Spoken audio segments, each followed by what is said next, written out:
తాకట్లో ఉన్న మీ బంగారాన్ని విడిపించి ఆ రోజు ఆన్లైన్ రేటుకి కొంటాం. Sharma gold company.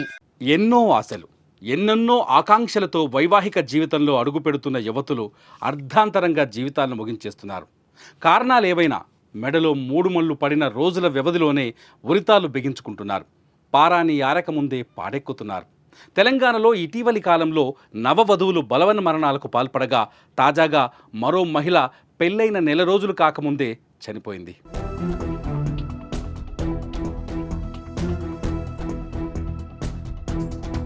యాదాద్రి భువనగిరి జిల్లా భువనగిరి మండలం అనాజిపురానికి చెందిన జల్లా గాయత్రికి చౌటుప్పల్ పద్మశాలి కాలనీకి చెందిన సంతోష్తో మార్చి 16వ తేదీన వివాహమైంది. సంతోష్ కుమార్ ఓ పరిశ్రమలో కార్మికుడిగా పనిచేస్తున్నాడు. ఆదివారం ఉదయం విధులకు వెళ్ళగా అత్తమామలు బంధువుల వివాహానికి వెళ్లారు. సాయంత్రం ఇంటికి వచ్చేసరికి తలుపులు వేసి ఉండడంతో పోలీసులకు సమాచారం ఇచ్చారు.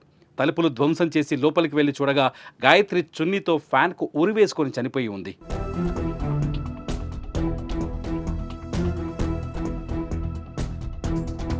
గాయత్రి చిన్న వయసులోనే తల్లిదండ్రులు మృతి చెందడంతో మేనమామ వద్దే పెరిగింది.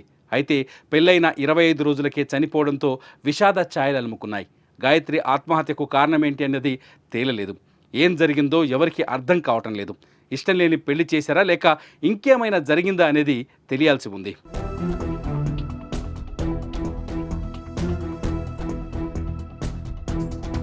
ఎక్కువగా పెళ్ళైన రోజుల్లోనే ఇలా చనిపోవడానికి అనేక కారణాలున్నాయి. అత్తింటి వేధింపులు, ఇష్టం లేని పెళ్ళిళ్ళు, భర్త ప్రవర్తన ఏదో ఒక కారణం కనిపిస్తోంది.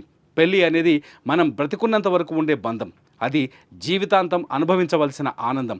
మరి అలాంటి బంధంలోకి అసలు ఇష్టం లేకుండా అడుగుపెట్టి జీవితాంతం భరించలేమని భావనతో కొందరు ప్రాణాలు తీసుకుంటున్నారు. అందుకే తల్లిదండ్రులు ఇష్టం లేని పెళ్ళిళ్ళు చేసే ముందు ఆలోచించాలి. వారి మనసులో ఉన్న బాధను ముందే అర్థం చేసుకుంటే మంచి జీవితాన్ని ఇచ్చిన వారవుతారు. అలాగే కారణం ఏదైనా క్షణికావేశంలో ప్రాణాలు తీసుకోవడం కూడా కరెక్ట్ కాదు.